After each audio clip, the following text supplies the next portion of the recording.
Hi friends, welcome to Electrical Explanations. Solar power plant erection installation tools tackles use చేస్తున్నాం కదా, వాటికి సంబంధించిన సిరీస్లో ఇవాళ వచ్చేసి ఇన్సులేషన్ స్లీవ్ అనేది బేసిక్గా కేబుల్స్కి ఎక్కడైతే టెర్మినేషన్ పాయింట్ ఉంటుందో టెర్మినేషన్ పాయింట్ దగ్గర ఈ ఇన్సులేషన్ స్లీవ్స్ అనేది యూజ్ చేస్తారు. కేబుల్ టెర్మినేషన్ లగ్స్తో టెర్మినేట్ చేస్తాం కదా, ఆ టెర్మినేషన్ దగ్గర మనకు కేబుల్ కొన్ని లగ్గుకు టెర్మినేషన్ చేసే పాయింట్లో ఇన్సులేషన్ కావాలి.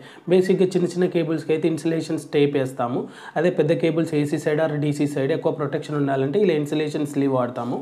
ఆ ఇన్సులేషన్ స్లీవ్ వచ్చేసి ఏసీ సైడ్ అయితే red, yellow, blue, black, green ఈ ఫేసెస్ ఆర్ న్యూట్రల్కు అటాచ్ చేస్తాము. అదే డీసీ సైడ్ వేస్తే పాజిటివ్ అండ్ నెగిటివ్ ఉంటుంది కాబట్టి రెడ్ అండ్ బ్లాక్ యూజ్ చేస్తాము.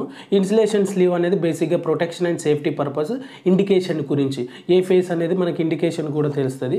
అదే మనం ఫేస్ న్యూట్రల్ చేంజ్ చేయాలన్నా ఈజీగా ఈ ఇండికేషన్తో మనం చేస్తాం. సింగిల్ కోర్ కేబుల్ యూజ్ చేసేటప్పుడు ఇండికేషన్ కోసం బాగా ఉపయోగపడుతుంది.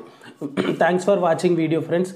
Please like, share and subscribe to electrical explanations. మీకు ఏమైనా వీడియోస్ కావాలంటే కామెంట్ చేయండి. నెక్స్ట్ వీడియో కావాలంటే బెల్ ఐకాన్ ప్రెస్ చేయండి. Thanks for until then by.